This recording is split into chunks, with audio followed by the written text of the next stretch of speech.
अस्सलाम वालेकुम व्यूवर्स, कैसे हैं आप सब। उम्मीद करता हूँ सब खैर वाफियत से होंगे। व्यूवर्स, आज मैं एक ऐसे मसले पर बात करूँगा कि मेरी कुछ फीमेल फॉलोअर्स हैं, तो उन्होंने क्रॉस द कंट्री भी पूछा है, अपने मुल्क में भी पूछा है कि डॉक्टर साहब आपने एक प्रोग्राम तो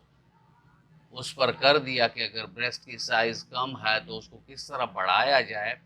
लेकिन अक्सरियत औरतों में और बच्चियों में ऐसा हो जाता है कि उनकी जो ये ब्रेस्ट साइज़ है ये एक्स्ट्रा ऑर्डिनरी हो जाता है, यानी जिसे कहते हैं हद से ज़्यादा हो जाता है। तो जब हद से ज़्यादा हो जाता है तो वो कहते हैं ना कि excess of everything is bad. तो उसके डेफिनेटली साइड इफ़ेक्ट्स भी होते हैं, तकालीफ भी होती हैं, सेहत पर उसके मुज़र असरात भी होते हैं। तो उन्होंने ये कहा कि डॉक्टर साहब इसमें अगर कोई आप हेल्प आउट कर सकें तो हमें ज़रूर गाइडलाइन दीजिएगा। तो आज की वीडियो उन्हीं व्यूवर्स के लिए है। लेकिन अगर आप मेरे चैनल पर नए हैं और अभी तक आपने चैनल को सब्सक्राइब नहीं किया तो चैनल को सब्सक्राइब कर दें और बेल आइकन दबा दें ताकि इस तरह की मुफीद वीडियोस आप लोगों को वक्तन फ़वक्तन मिलती रहें। व्यूवर्स, ब्रेस्ट का साइज़ बढ़ जाना, इसमें कई सारे अवामिल होते हैं, यानी पस्तान के जो ओरिजिनल साइज़ होता है या जिसे नॉर्मल साइज़ कहते हैं या इसे ऑर्डिनरी साइज़ कहते हैं, ये उससे तजावज़ कर जाता है। और जब तजावज़ कर जाता है तो इसकी वजूहात होती हैं। तो चलते हैं और पहले वो वजूहात देखते हैं कि वो ऐसे कौन से वजूहात हैं जिसकी वजह से ब्रेस्ट का साइज़ एनलार्ज हो जाता है। सबसे पहली वजह जो है वो है जेनेटिक काज। जेनेटिक काज हम इसको कह सकते हैं कि अगर वालदा की तरफ से या वालिद के तरफ से जो ख़वातीन हैं उसके रिश्ते में खालाएँ हैं और रिश्तेदार हैं और उनमें ब्रेस्ट साइज़ बड़ा है, तो बच्चियों में भी फिर वो या उन औरतों में भी ये ब्रेस्ट साइज़ का बड़ा होना आएगा, क्योंकि जो जीन्स ब्रेस्ट साइज़ को डिफाइन करते हैं कि इतना होगा तो वो जीन्स उसको वरासत में मिल जाते हैं, जिसकी वजह से फिर ब्रेस्ट का साइज जो होता है वो फैमिली की तरह, जिस तरह इसकी जो वालिद या वालदा की तरफ जो रिश्तेदार औरतें हैं अगर उनके ज़्यादा हैं तो इसके भी ज़्यादा होंगे। दूसरा फैक्टर आता है हार्मोन का, कि अगर किसी के फैमिली में इस तरह नहीं है लेकिन एक आध ऐसी फीमेल आ गई हैं कि उनको ये मसला दरपेश हो गया है, तो ये हार्मोन की वजह से हो सकता है, क्योंकि एस्ट्रोजन अगर ज़्यादा एलिवेट कर लिया जाए यानी ज़्यादा बढ़ जाए तो वो ब्रेस्ट के साइज़ में अपना रोल अदा करता है और ब्रेस्ट के साइज़ को एक्स्ट्रा ऑर्डिनरी कर देता है, यानी इसे हम हार्मोन इम्बैलेंस भी कहते हैं। क्योंकि अगर हार्मोन अपने बैलेंस पर एस्ट्रोजन प्रोजेस्टेरॉन रहेंगे और जो टेस्टोस्टेरोन लेवल्स हैं वो भी अपने लेवल्स पर रहेंगे तो फीमेल में ऐसी प्रॉब्लम्स नहीं आती। ये उसी वक्त आती हैं कि जब हार्मोन में इम्बैलेंस आ जाए। फिर तीसरा फैक्टर जो आता है वो ओबेसिटी आता है कि बाज़ औरतों में फ़ैट की डिपोजिशन हो जाती है और फैट्स जो हैं ब्रेस्ट में भी इसका एक तनासब होता है कि ये वहाँ भी होते हैं, तो वहाँ ये डिपॉजिट ज़्यादा हो जाते हैं, तो ज़्यादा जब हो जाते हैं तो वो साइज़ डेफिनेटली बढ़ जाता है। फिर व्यूअर्स, ऐसे ड्रग्स आ जाती हैं कि जो लोग उसको इस्तेमाल करते हैं तो उसकी वजह से भी उनके ब्रेस्ट साइज़ ज़्यादा हो जाते हैं, जैसे मैरिजूना है और एनाबॉलिक स्टेरॉइड्स हैं। तो अगर ये भी कुछ औरतें लेती हैं एक्सरसाइजेस के लिए या किसी मुकाबले में शरीक होने के लिए वो एनाबॉलिक स्टेरॉइड्स ले रही हैं तो डेफिनेटली उनके ब्रेस्ट साइज़ पर इसके असरात मुरतब होंगे। व्यूअर्स, अब हम आगे चलते हैं कि जो ख़वातीन ने इस मसले की निशानदही की है तो उन औरतों को या ऐसी औरतों को जिनका ब्रेस्ट साइज़ ज़्यादा होता है तो उन बेचारियों को क्या क्या हेल्थ के इश्यूज़ का सामना करना पड़ता है। चलते हैं और वो देखते हैं कि वो कौन से मसाइल हैं जो ये औरतें फेस करती हैं। एक तो ये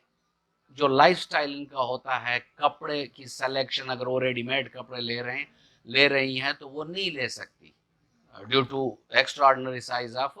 ब्रेस्ट। तो वो जब नहीं ले सकते तो उनके लिए जो फैशन की डिज़ाइनिंग वाले कपड़े हैं तो उनकी सिलेक्शन में इनको प्रॉब्लम होती है। साथ में ये बेचारी किसी फंक्शन में जाती हैं तो बड़ी शर्मिंदगी महसूस करती है क्योंकि एक्स्ट्रा ऑर्डिनरी चीज़ पर नज़र पहले पड़ती है तो वो एक तरह से बहुत परेशानी में होती है किसी भी प्रोग्राम में जाने से, और इसी वजह से वो फिर चिड़चिड़ी सी हो जाती है और कोशिश उसकी यही होती है कि वो घर में बैठी रहे, कहीं भी ना जाए। इसके अलावा हैवी साइज की जो पस्तान होते हैं, इसका डायरेक्ट इफेक्ट जो है वो उसके कंधे, उसकी गर्दन और उसके ये जो पीछे कमर है इस पर पड़ता है, और ये हर वक्त अंडर स्ट्रेस और स्ट्रेन होते हैं, जिसकी वजह से इसमें खिंचाव भी होता है, इसमें दर्द भी होती हैं और मरीज़ा बहुत अनकंफर्टेबल होती है। और कभी कभी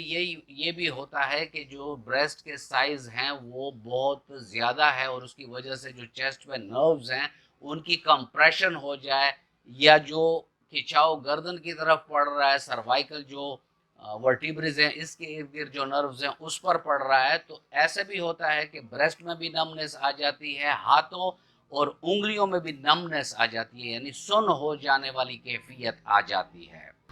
फिर व्यूअर, इसमें जो ब्रेस्ट का साइज हैवी होता है और गर्मियां हों और पसीने ज़्यादा हों तो स्किन रैशेस का प्रॉब्लम पड़ता है, जहाँ से बारह का स्ट्रिप गुजरता है वो भी अंडर स्ट्रेस होता है और अंदर स्किन में चुभता सा है, और फिर जहाँ पसीना आ जाता है पसीने में नमक होता है, तो इस टाइप में उसको ऊपर भी सोर्स हो जाती हैं, यानी रैशेस से पड़ जाते हैं। और ब्रेस्ट के जो निचला इलाका है उस वो भी हवादार नहीं होता, वहाँ भी रैशेस पड़ जाते हैं, और इन्हीं रैशेस में गर्मियों में जो बैक्टीरिया, वायरसेस और ये चीज़ें एटमॉस्फेयर में ज़्यादा होती हैं तो इसकी वजह से उनको इन्फेक्शन भी हो जाता है। कोई भी वर्जिश ये औरतें नहीं कर सकती। इसके अलावा बेचारी जब सोती भी हैं तो उनका सोना भी बड़ा अनकंफर्टेबल सा होता है। इसके अलावा व्यूअर्स, इसमें ये होता है कि मरीज़ा का दम भी घुटने सा लगता है, यानी ब्रीदिंग में उसको तकलीफ़ होती है, सांस लेने में उसको तकलीफ़ होती है, और साथ में इन ख़वातीन को हेडेक भी बहुत ज़्यादा होता है।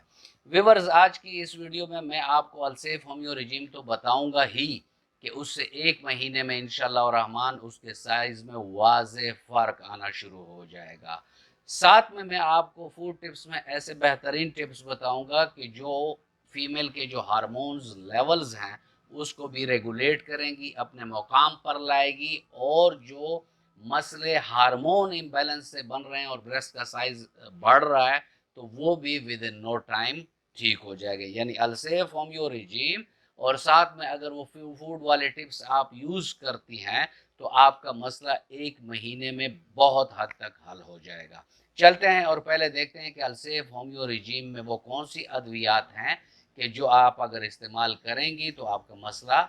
जल्द अज जल्द ठीक हो जाएगा। चलते हैं अलसेफ होम्यो रिजीम की तरफ। व्यूअर्स, इसमें पहली खुराक जो आप लोगों ने लेनी है वो सल्फ़र की है, 2 कतरे ज़ुबान पे डालने हैं। दूसरे दिन से चेमेफेलिया क्यू और फाइटोलिका बेरी क्यू, इन दोनों को आप हम वज़न मिला लें, और फिर इससे 15-15 कतरे सुबह, दोपहर, शाम अगर आप लोग इस्तेमाल करेंगी नीम गर्म आधे कप पानी में तो मसला जल्द अज जल्द हल हो जाएगा। इसके अलावा सीपिया जो है वो 2 कतरे आपने लेने हैं, पल्स्टीला की भी इसी तरह 2 कतरे आप लोगों ने लेने हैं एक टाइम, और कैलकेरिया कार्ब के भी 2 कतरे आपने सिर्फ एक टाइम लेने हैं। तो अगर इस रिजीम पर एक महीना आप लोग चलेंगी, चार्ट में आप देख लिया है आप लोगों ने, उसमें आपको टाइमिंग, डोज सब कुछ वाज़े लिखा हुआ है। अब हम चलते हैं और देखते हैं कि फूड टिप्स में वो कौन से टिप्स हैं कि जिसको अगर आप इस्तेमाल करती हैं तो आपका मसला जल्द अज जल्द हल हो जाएगा। इसमें एक तो आप याद रखें कि हाई प्रोटीनिशियस डाइट्स जो हैं, यानी जिसमें प्रोटीन ज़्यादा हो, हाई फेट वाली डाइट जो ज़्यादा मुरगन हो, ज़्यादा मीठी ग़िज़ा जिसमें मिठास ज़्यादा हो वो आप लोगों ने इस्तेमाल नहीं करनी, ज़्यादा कार्बोहाइड्रेट्स वाली ग़िज़ाएँ आप लोगों ने इस्तेमाल नहीं करनी। मैं आपको आगे ऐसे 2 ग़िज़ाएँ सिर्फ बताऊँगा कि जिसमें एक इंग्रेडिएंट होता है जिसे ओमेगा 3 कहते हैं, तो अगर वो आप इस्तेमाल करेंगे तो ओमेगा 3 का जो फंक्शन है वो ये है कि ये फीमेल के जो एस्ट्रोजन हार्मोन्स हैं उनको रेगुलेट करता है, यानी जो उसके ज़्यादा मिकदार बड़ी हुई है उसको रेगुलेट करती है, अपने लेवल पर लाती है और ब्रेस्ट साइज में इसकी वजह से भी वाज़े कमी आएगी। व्यूअर, इसमें एक जो फूड है वो एलसी के बीज हैं जिसे फ्लेक्स सीड्स कहते हैं, और एक सोलोमन फिश है। ये दो चीज़ें आप लोग इस्तेमाल करें क्योंकि इसमें ओमेगा 3 है। व्यूअर्स, ये था आज का टॉपिक और मैं उम्मीद करता हूँ कि आपको पसंद आया होगा। अगर आपको पसंद आया है तो वीडियो को लाइक कर दें और